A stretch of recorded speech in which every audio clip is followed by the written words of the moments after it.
आपने मजहर को ये बात बताई थी? वो जो मेरा ऑपरेशन हुआ था, मेरी अम्मा ने उन्हीं से लोन लेकर करवाया था। जब फरहत को ये बात मालूम हुई तो उन्होंने लोन भी माफ कर दिया और मेरा रिश्ता भी मांग लिया। हालांकि मेरी अम्मा ने कहा था कि ये बात मजहर को बता दें, लेकिन हमें भी शादी के बाद पता चला कि मजहर को तो इस बात का इल्म भी नहीं था। आपने क्यों नहीं बताया? मैंने बहुत कोशिश की कि मैं बता दूं, लेकिन फिर मैं ये सोचकर खामोश हो गई कि अगर इसी बात को बेसिस बनाकर उन्होंने मुझे छोड़ दिया तो सारा का क्या होगा? सारा का इस घर में कोई नहीं था, कोई दोस्त नहीं, कोई खैर ख्वाह नहीं। आपके साथ साथ आपकी मोहब्बत भी चली गई थी। तो मैं भी अगर चली जाती तो इस बेचारी का क्या होता?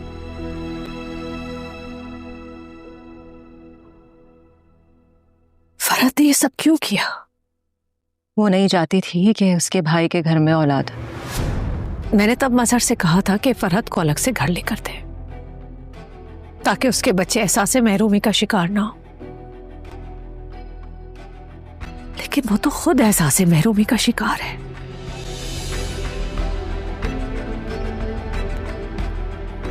जुल्म किया उसने सब पर, अपने भाई पर, मुझ पर, मेरे बच्चों पर, आप पर।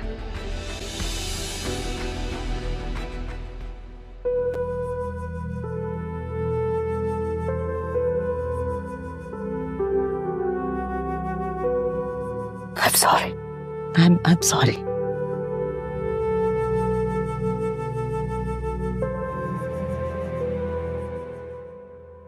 फरहत। जी मामू। माँ कहाँ है तुम्हारी? मामा तो नहीं है। कहाँ गई है वो? बुलाओ, उसे बात करनी है मैंने। मामा घर पर नहीं है।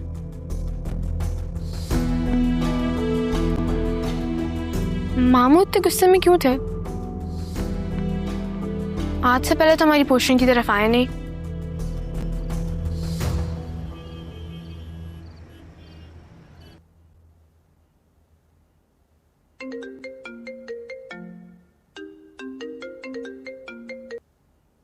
Hello Sarmat, I am sorry, I am very very sorry Sarmat. मैंने तुम्हें थप्पड़ मारा था, मैंने गलत किया, आई एम सॉरी। नहीं, पुरानी बात के लिए क्यों सॉरी कर रही हो तुम अब? वो असल में मुझे तुमसे एक और चीज के लिए सॉरी बोलना था। मुझसे ना मिसअंडरस्टैंडिंग हो गई थी। मैं ज़ारा को बहुत गलत समझ रही थी। पता नहीं मैंने उसके बारे में तुमसे क्या क्या बोला, लेकिन ज़ारा तो बहुत अच्छी है। उसने जो कुछ किया वो मेरे लिए किया, और मैं पता नहीं क्या समझ रही थी। ये सब तुम्हें ज़ारा ने बोलने को बोला है ना? नहीं, ज़ारा को तो पता भी नहीं है कि मैं तुमसे बात कर रही हूँ, और तुम भी मत बताना उसे प्लीज। तुम लोग क्या कहते हो, हम कजन फ्रेंड हैं? हाँ तो वो है ना, मैं तुम्हारी, प्लीज उसे मत बताना। Cousin friend? बेवकूफ लड़की, तुम्हें अंदाजा भी है तुम्हारी वजह से मेरा कितना बड़ा नुकसान हो सकता था? शर्मित, मैं जब तुम्हें शराफत से कह रही हूँ कि उसे मत बताना तो उसे मत बताना ना। ज़ारा को तो मैं नहीं बताऊंगा, लेकिन तुम्हें कराची आकर जरूर देख लूंगा मैं। फोन रखो।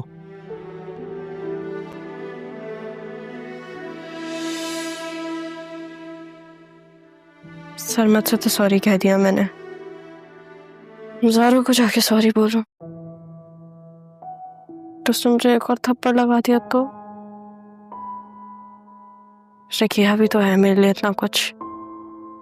बहन भी है वो मेरी, एक या 100 थप्पड़ लगाते वो।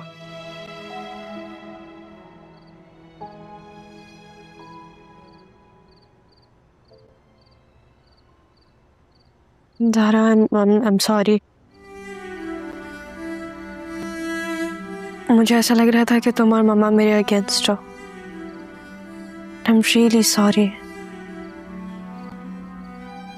जब मैं यहाँ आई थी ना और मुझे सब पता चला था, तो मेरी एक ही ख्वाहिश थी कि हम सब एक बन के रहें, एक फैमिली। अब चाहे जो भी हो जाए, पप्पू जो भी करे, मैं उनकी बातों में नहीं आऊंगी। अगर आदिल तुम्हें ना मिला तो मैं मानती हूँ कि मुझे जिंदगी में इतनी खुशियां नहीं मिली और आदिल मेरी पहली खुशी थी, लेकिन अपनी माँ के साथ साथ मुझे इतनी केयरिंग बहन मिल गई। तुम्हें पता है, मैंने बाबा से पप्पू के बारे में बात की थी। क्या? बाबा ने क्या कहा? बहुत गुस्सा हो रहे थे, लेकिन अम्मी ने उन्हें रोक दिया। लेकिन क्यों? अम्मी से जब मैंने बाद में पूछा तो वो मुझे कह रही थी कि पप्पू की किए की सजा उनको बाबा से नहीं दिलवानी।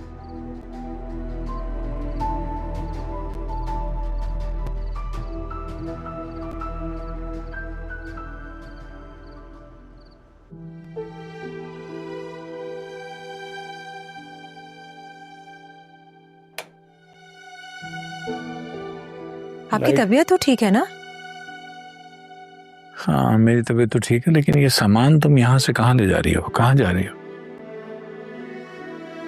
अभी तो सारा के कमरे में थी, बस सामान रह गया था, वो लेने आई थी। मैं महसूस कर रहा हूँ शाजिया के आने के बाद से तुम बदलती जा रही हो। जरूरत के तहत आई हुई शय हो या इंसान, वक्त आने पर तब्दील हो ही जाती है।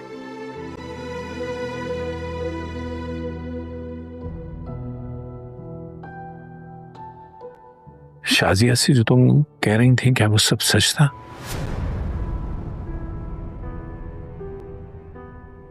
खासकर वो बांझ वाली बात। उन्होंने मुझसे पूछा तो मैंने बता दिया।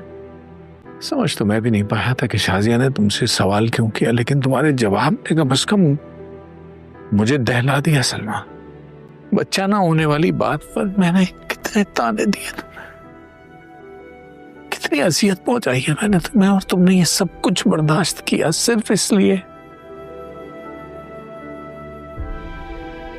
इसलिए कि सारा को कोई दुख ना पहुंचे।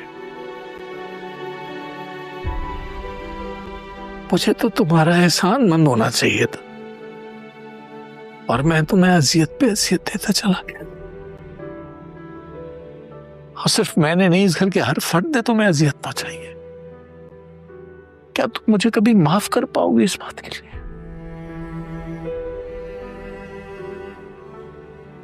आपको माफ करना तो बनता ही नहीं है मेरा। मैं तो बहुत पहले समझ गई थी कि पापा ने आपको अनजान रखा हुआ है।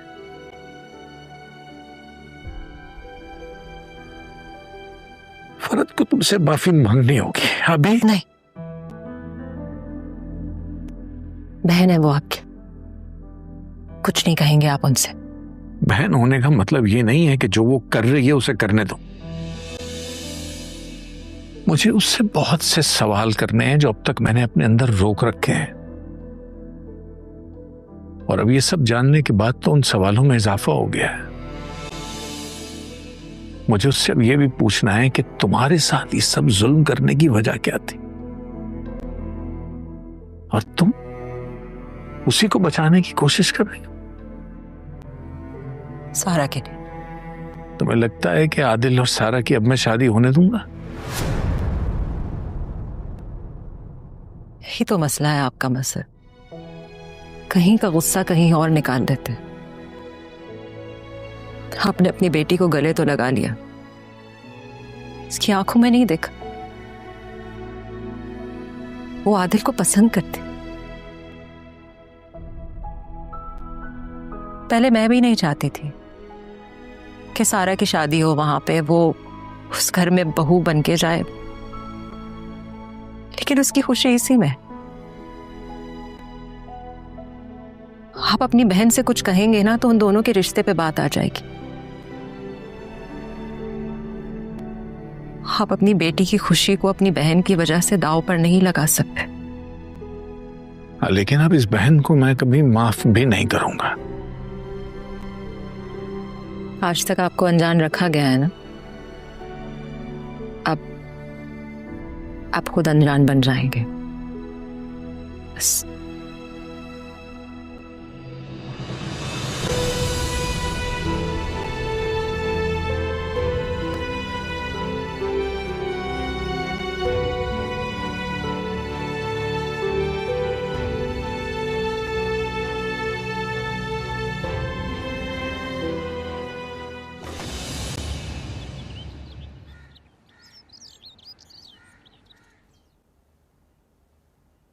अस्सलाम वालेकुम भाईजान, कैसे हैं आप? वो नाजी बता रही थी आप कल हमारी तरफ आए थे, खैरियत तो है? जी, वो सुबह से आप नजर नहीं आई थी ना, तो आपके भाई आपको ढूंढते हुए आए थे, लेकिन फिर आप वहां भी नहीं मिली। ओह, वो असल में मैं कल रक्षी के गई थी ना, उसके मियाँ ने बहुत तंग कर रखा है, बहुत परेशान हूँ उसकी तरफ से। अपनी पसंद से की थी ना उससे शादी, तो अपने मामलात भी खुद ही देख लेगी। जी भाईजान, वो आपकी वकील से बात हो गई?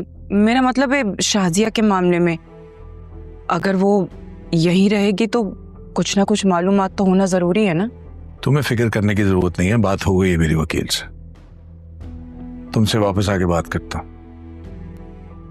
जी भाईजान। भाईजान को क्या हो गया है? जब सुनने वाले इस तरह से इग्नोर करने लगे ना, तो समझ जाना चाहिए कि बात का असर खत्म हो गया है, या फिर बात करने वाले का असर बाकी नहीं रहा।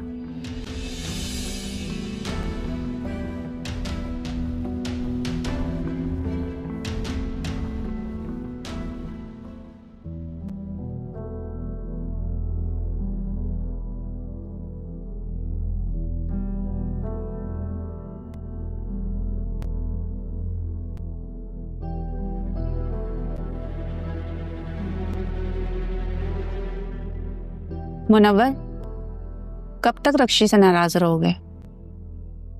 ऊपर कमरे में मुझसे वो भी यही बात कर रही थी। आप दोनों ने मिलकर पार्टी तो नहीं बनाई हुई? बात को मत टालो, जो पूछ रहे हो वो बताओ। मैं बात को नहीं टाल रहा अम्मी। अच्छा, तो फिर रक्षी से बात क्यों नहीं कर रहे? कल रक्षी की अम्मी आई थी हमारे घर पे। आपके इल्म में ये बात है? आप तो रक्षी की साइडें लेती है ना। पता है उसकी अम्मा मुझे कितनी बातें सुना कर गई थी। पूछ लीजिएगा रक्षी से, कुछ नहीं कहा मैंने उनको, सिर्फ रक्षी के लिहाज में।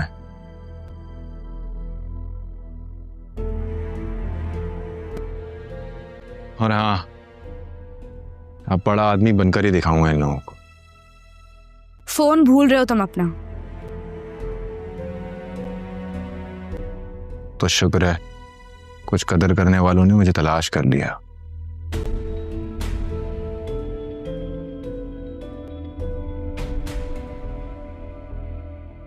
देख रही हैं आप इसे? तुम्हारी अम्मी ने फिर इसे कुछ कहा है क्या?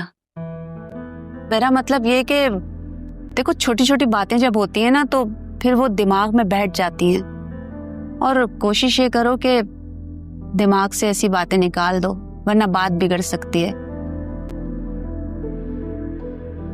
अब फैसला तुम्हें करना है कि तुम बात संभालना चाहती हो या बिगाड़ना चाहती हो। उस रात जब आप बाहर मिली थी तो डॉक्टर के पास से आ रही थी, मैं चेकअप करवाने गई थी। रिपोर्ट कल आएगी। मम्मा को भी नहीं बताया अभी तक मैंने। अच्छा, माशाल्लाह, ये तो अच्छी बात है। आओ बैठ जाओ, तुम नाश्ता करो। आ जाओ। चलो,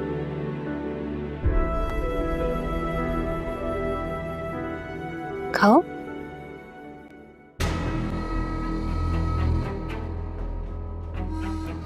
ये लो। Thank you so much Munawar, तुमने मेरा मान रखिएगा। ये लो। अब तुम मुझे शर्मिंदा कर रहे हो।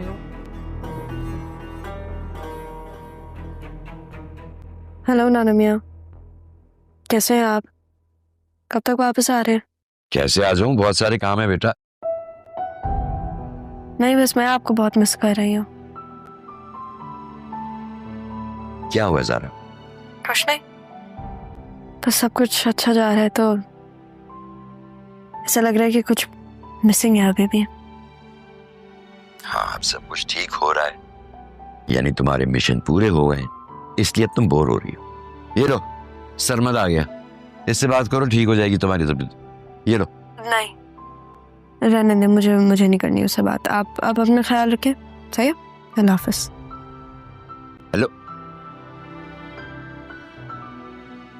क्या फिर फंडा कर लिया तुमने ज़ारा से? नहीं तो क्यों? बात क्यों नहीं की उसने तुमसे? ज़ारा की कॉल थी। जी जनाब।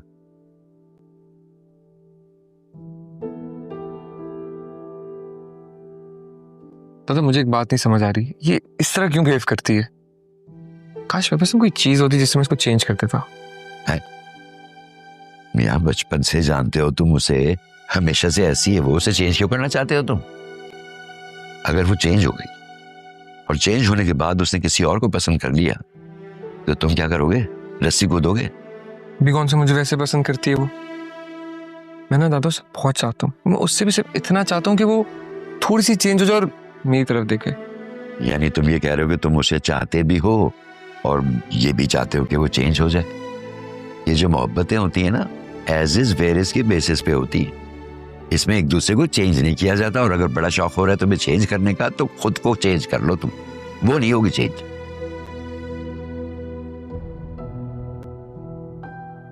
यार भूख लग रही है, कुछ खिला रहे हो? क्या खाएंगे? पल्ला मछली। चलिए फिर। चलो उठो।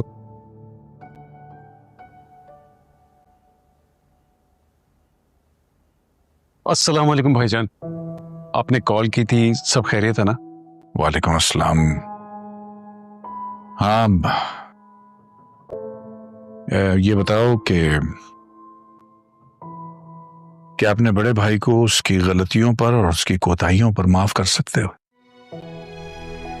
भाईजान कैसी बातें कर रहे, आप बड़े भाई हैं मेरे, काबिल एहतराम है मेरे लिए।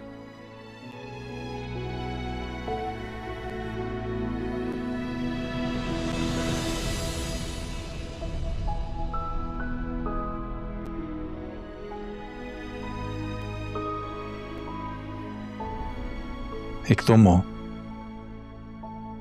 जिसने अपनी बहन का साथ दिया मगर खाली हाथ नहीं रहा, और एक मैं हूं, मैंने भी अपनी बहन का साथ दिया, अपने पास रखा, मगर मैं आज खाली हाथ हूं। क्यों?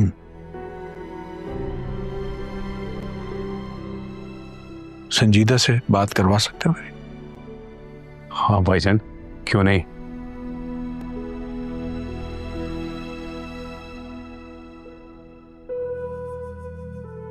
हेलो, वालेकुम सलाम। लो, बात करो।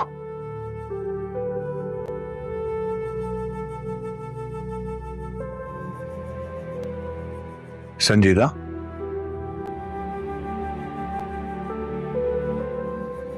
अपने घर वापस आ जा बेटा। ये जो सब कुछ तुम कर रहे हो, तुम जस्टिफाई कर सकती हो? मुझ जैसे सेल्फिश इंसान को कुछ भी जस्टिफाई करने की जरूरत नहीं है। गाड़ी क्यों रोक दी? उधर ही आ रहा था ना। वाह, अगर हो सके तो शाम में पिक कर लेना मुझे। शायद मैं शाम में बिजी हूँ। सही, मैं बाबा को कह दूंगी।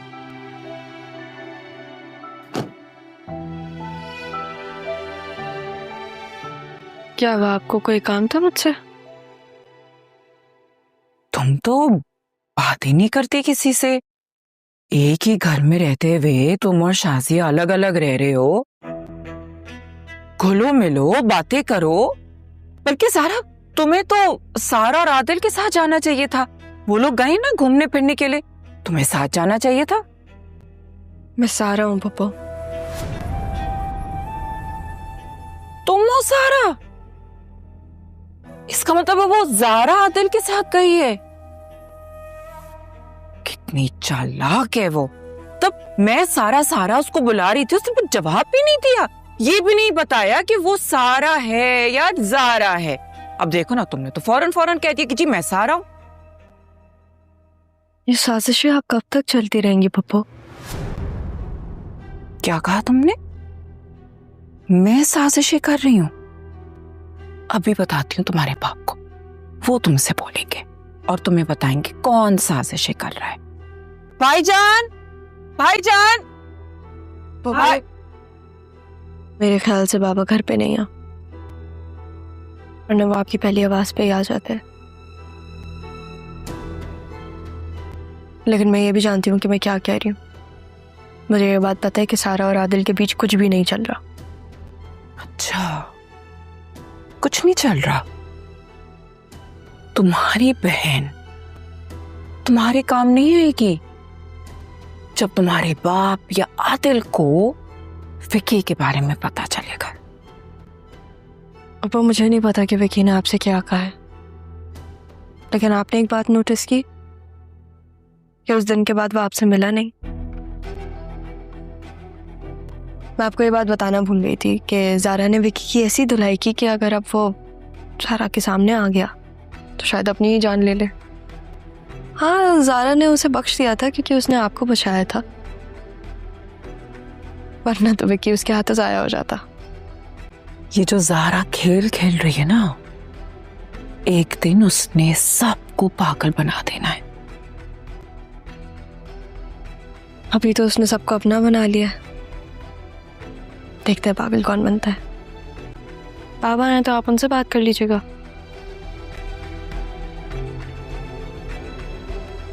आज तक मुझे पागल बनाने वाला कोई पैदा हुआ ही नहीं है।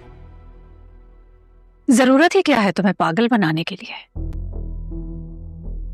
तुम्हारे झूठ ही तुम्हारे लिए काफी है।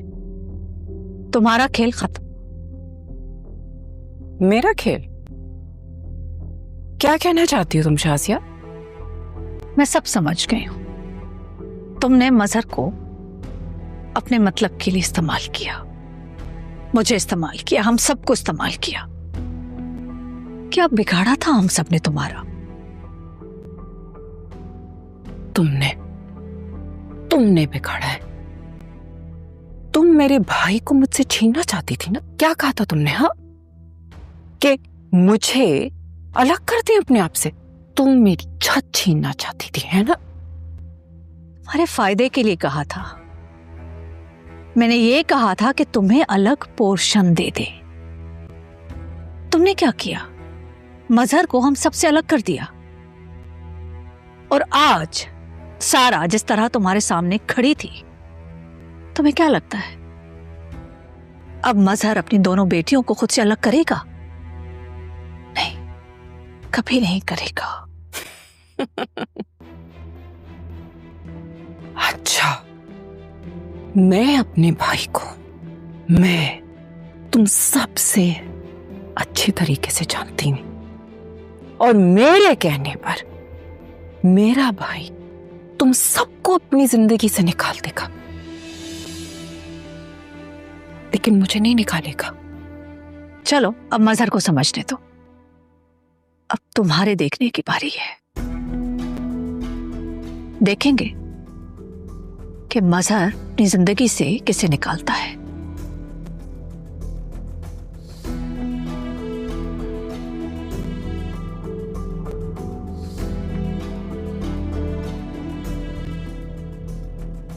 अगर तुम चाहते हो ना कि मैं यहीं रहूं, तो भाईजान को बोल दो कि बिजनेस, प्रॉपर्टी, ये सारी चीजें जो मेरे नाम करते, वरना मैं बता रही हूं बहुत बुरा होगा। मैं चाहता हूं कि मैं अपनी बीवी को यहां से अलग रखूं। यहां नहीं रहना चाहता।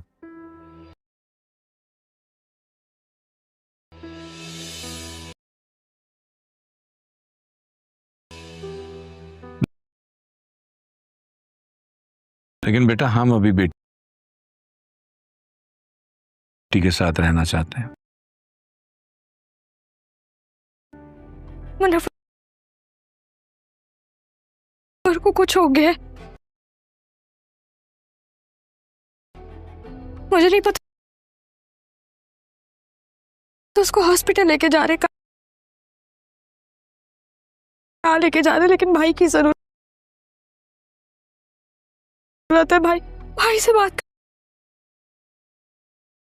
करनी है मुझे। अरे अच्छा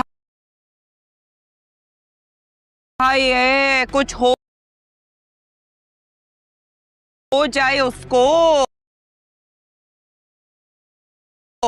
मैं तो कहती हूँ मारे जाए वो, तुम्हारी तो जान छूट।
ड्रामा सीरियल जुड़वा की स्टोरी का अब एंड होने वाला है। आने वाली एपिसोड में रिफत की हकीकत रक्षी और आदिल के सामने भी एक्सपोज हो जाएगी और क्या आदिल की शादी सारा के साथ होगी या ज़ारा के साथ? सबसे पहले आने वाली एपिसोड में आप लोग देखेंगे कि मुनव्वर के साथ जो लड़की होती है तो वो लड़की मुनव्वर को कोई नशा आवर अद्वियात देती है ताकि ये नशे में आ जाए और हम इसे हॉस्पिटल ले जाएं और उसके सारे बॉडी ऑर्गन्स निकाल लें। लेकिन मुनव्वर वहाँ से बड़ी मुश्किल से बच निकलता है और घर वापस आ जाता है। रक्षी उसकी ये हालत देखकर बहुत परेशान हो जाती है और वो अपनी माँ को कॉल करती है और उसे बताती है कि मुनव्वर की हालत बहुत ख़राब है। और जब वो बताती है तो अब रिफ़त की सारी हकीकत रक्षी के सामने आ जाएगी। तो रिफ़त ये बातें सुनकर कहती है कि उसके साथ बहुत ही अच्छा हुआ है और उसे अब मर जाना चाहिए। ये बातें सुनकर रक्षी बहुत ही हैरान हो जाती है। और दूसरी तरफ आप लोग देखेंगे कि रिफ़त आदिल से भी कहती है कि मैं ये घर छोड़ के जा रही हूँ और अगर तुम चाहते हो कि मैं यहाँ पर रहूँ तो तुम अपने मामू के पास जाओ और उसे कहो अपनी सारी दौलत, प्रॉपर्टी और बिज़नेस मेरे नाम कर दे। और फ़रत उसे कह देती है कि जाके अपने मामू से कहो वरना बहुत ही बुरा होगा। फ़रत की इन्हीं हरकतों की वजह से मज़हर शाह को दोबारा उस पर बहुत ज़्यादा गुस्सा आ जाता है। लेकिन सलमा उसे समझाती है और मज़हर साहब का गुस्सा ठंडा करती है और उनके दरमियान लड़ाई झगड़ा नहीं होने देती। और दूसरी तरफ आप लोग देखेंगे कि आदिल और सारा के दरमियान कुछ भी अच्छा नहीं चल रहा। और जब आदिल देखता है कि ज़ारा और उसके दरमियान कुछ भी ठीक नहीं चल रहा तो उसका अब इस घर में रहने का भी दिल नहीं करेगा और वो कोशिश करेगा कि वो इस घर से कहीं दूर चला जाए। फिर शाज़िया के सामने ही वो अपने मामू के पास चला जाता है और उससे कहता है कि मैं सारा से शादी करने के लिए तैयार हूँ, लेकिन मेरी एक शर्त है, मैं सारा से शादी करने के बाद इस घर में बिल्कुल भी नहीं रहूँगा और मैं उसे यहाँ से लेकर कहीं और चला जाऊँगा और मैं उसे कहीं अलहदा अपने साथ रखना चाहता हूँ। तो ये बातें सुनकर शाज़िया को तो बहुत ही हैरान हो जाती है कि उसका बेटा ये सब क्या कर रहा है। और दूसरी तरफ मज़हर साहब उसे कहता है कि हम लोग अपनी बेटी के साथ ही रहना चाहते हैं, हम उसे यहाँ से नहीं जाने देंगे। और अब यहाँ पर हम ये बात करते हैं कि क्या आदिल की शादी ज़ारा से होगी या फिर सारा के साथ होगी। तो सारा ने आदिल के साथ अपनी मोहब्बत जो थी उससे एक कदम पीछे रख लिया है। और आप लोग ये भी देखेंगे कि मज़हर शाह ने भी इस सारा की आदिल की बात मानने से इनकार कर दिया है कि वो सारा को यहाँ से कहीं जाने देगा। वो सारा को अपने साथ रखना चाहता है और ये बात उसने आदिल से भी कह दी है। और दूसरी तरफ सरमद के दिल में भी शक पैदा हो गया है ज़ारा को लेकर, क्योंकि जब उसने ज़ारा से पूछा कि क्या तुम मुझसे मोहब्बत करती हो या नहीं तो ज़ारा ने उसकी बात का जवाब टाल दिया और उसे ठीक से जवाब नहीं दिया और गलती से उसके मुंह से आदिल का नाम भी निकल गया। ये सुनते ही सरमद चौंक जाता है और उसे ज़ारा पे शक होने लगता है कि शायद ज़ारा मुझे नहीं बल्कि आदिल को पसंद करती है। और ज़ारा उसके बाद के जवाब में कहती है कि मोहब्बत का कोई पैमाना नहीं होता कि जिसे नाप के बताया जा सके कि मैं तुमसे कितनी मोहब्बत करती हूँ, मैं तुमसे मोहब्बत करती हूँ, तुम्हारे लिए इतना ही काफ़ी है। ये बातें कहकर वो यहाँ से चली जाती है। लेकिन सरमद उसका बिहेवियर देख रहा है कि उसका सरमद के साथ कुछ अच्छा ताल्लुक़ नहीं है और उनके दरमियान कुछ भी अच्छा नहीं चल रहा, इसीलिए अब उसे भी शक होने लगा है। और अब आप लोग देखेंगे कि मज़हर शाह सारा की शादी सरमद के साथ करने के लिए राज़ी हो जाएगा, क्योंकि आदिल ने तो अपना फ़ैसला सुना ही दिया है और मज़हर शाह नहीं चाहता कि उसकी बेटी इस घर से कहीं और चली जाए। इसीलिए सारा सरमद के हिस्से में आएगी और उसकी शादी सरमद से हो जाएगी, जबकि ज़ारा की शादी आदिल के साथ हो जाएगी। और अब सारा अपने दिल की सारी बातें जो है वो सरमद से शेयर करना शुरू कर देगी और हर बात सरमद को बताएगी। और दूसरी तरफ आदिल हर वक्त ज़ारा के पीछे पीछे ही रहेगा, जिससे उसके घर वालों को भी अंदाज़ा हो जाएगा। तो इसीलिए ज़ारा की शादी आदिल के साथ ही हो जाएगी। आप लोगों की इस ड्रामा के बारे में क्या राय है कमेंट बॉक्स में लाजमी बताइएगा और मज़ीद ड्रामा अपडेट्स के लिए मेरे चैनल को सब्सक्राइब। ड्रामा सीरियल जुड़वा की स्टोरी का अब एंड होने वाला है। आने वाली एपिसोड में रिफ़त की हकीकत रक्षी और आदिल के सामने भी एक्सपोज हो जाएगी और क्या आदिल की शादी सारा के साथ होगी या ज़ारा के साथ? सबसे पहले आने वाली एपिसोड में आप लोग देखेंगे कि मुनव्वर के साथ जो लड़की होती है तो वो लड़की मुनव्वर को कोई नशा आवर अद्वियात देती है ताकि ये नशे में आ जाए और हम इसे हॉस्पिटल ले जाएं और उसके सारे बॉडी ऑर्गन्स निकाल लें। लेकिन मुनव्वर वहाँ से बड़ी मुश्किल से बच निकलता है और घर वापस आ जाता है। रक्षी उसकी ये हालत देखकर बहुत परेशान हो जाती है और वो अपनी माँ को कॉल करती है और उसे बताती है कि मुनव्वर की हालत बहुत ख़राब है। और जब वो बताती है तो अब रिफ़त की सारी हकीकत रक्षी के सामने आ जाएगी। तो रिफ़त ये बातें सुनकर कहती है कि उसके साथ बहुत ही अच्छा हुआ है और उसे अब मर जाना चाहिए। ये बातें सुनकर रक्षी बहुत ही हैरान हो जाती है।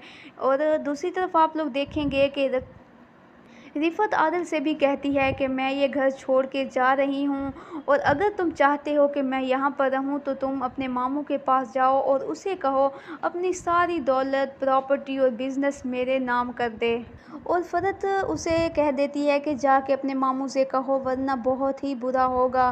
फ़रत की इन्हीं हरकतों की वजह से मज़हर शाह को दोबारा उस पर बहुत ज़्यादा गुस्सा आ जाता है। लेकिन सलमा उसे समझाती है और मज़हर साहब का गुस्सा ठंडा करती है और उनके दरमियान लड़ाई झगड़ा नहीं होने देती। और दूसरी तरफ आप लोग देखेंगे कि आदिल और सारा के दरमियान कुछ भी अच्छा नहीं चल रहा।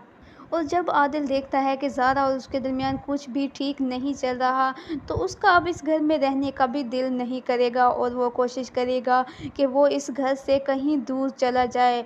फिर शाज़िया के सामने ही वो अपने मामू के पास चला जाता है और उससे कहता है कि मैं सारा से शादी करने के लिए तैयार हूँ, लेकिन मेरी एक शर्त है, मैं सारा से शादी करने के बाद इस घर में बिल्कुल भी नहीं रहूँगा और मैं उसे यहाँ से लेकर कहीं और चला जाऊँगा और मैं उसे कहीं अलहदा अपने साथ रखना चाहता हूँ। तो ये बातें सुनकर शाज़िया को तो बहुत ही हैरान हो जाती है कि उसका बेटा ये सब क्या कर रहा है। और दूसरी तरफ मज़हर साहब उसे कहता है कि हम लोग अपनी बेटी के साथ ही रहना चाहते हैं, हम उसे यहाँ से नहीं जाने देंगे।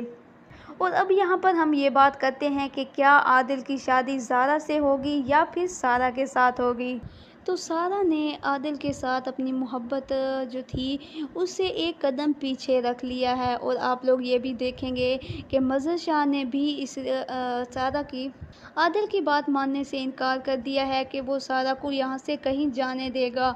वो सारा को अपने साथ रखना चाहता है और ये बात उसने आदिल से भी कह दी है।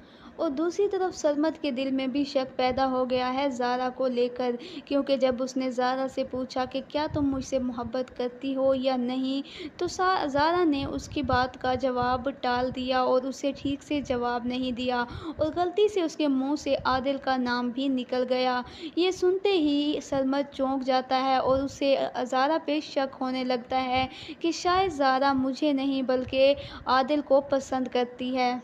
और ज़ारा उसके बाद के जवाब में कहती है कि मोहब्बत का कोई पैमाना नहीं होता कि जिसे नाप के बताया जा सके कि मैं तुमसे कितनी मोहब्बत करती हूँ, मैं तुमसे मोहब्बत करती हूँ, तुम्हारे लिए इतना ही काफ़ी है। ये बातें कहकर वो यहाँ से चली जाती है। लेकिन सरमद उसका बिहेवियर देख रहा है कि उसका सरमद के साथ कुछ अच्छा ताल्लुक़ नहीं है और उनके दरमियान कुछ भी अच्छा नहीं चल रहा, इसीलिए अब उसे भी शक होने लगा है।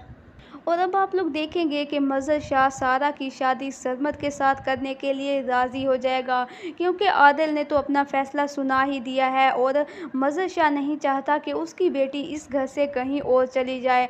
इसीलिए सारा सरमद के हिस्से में आएगी और उसकी शादी सरमद से हो जाएगी, जबकि ज़ारा की शादी आदिल के साथ हो जाएगी। और अब सारा अपने दिल की सारी बातें जो है वो सरमद से शेयर करना शुरू कर देगी और हर बात सरमद को बताएगी। और दूसरी तरफ आदिल हर वक्त ज़ारा के पीछे पीछे ही रहेगा, जिससे उसके घर वालों को भी अंदाज़ा हो जाएगा। तो इसीलिए ज़ारा की शादी आदिल के साथ ही हो जाएगी। आप लोगों की इस ड्रामा के बारे में क्या राय है कमेंट बॉक्स में लाजमी बताइएगा और मज़ीद ड्रामा अपडेट्स के लिए मेरे चैनल को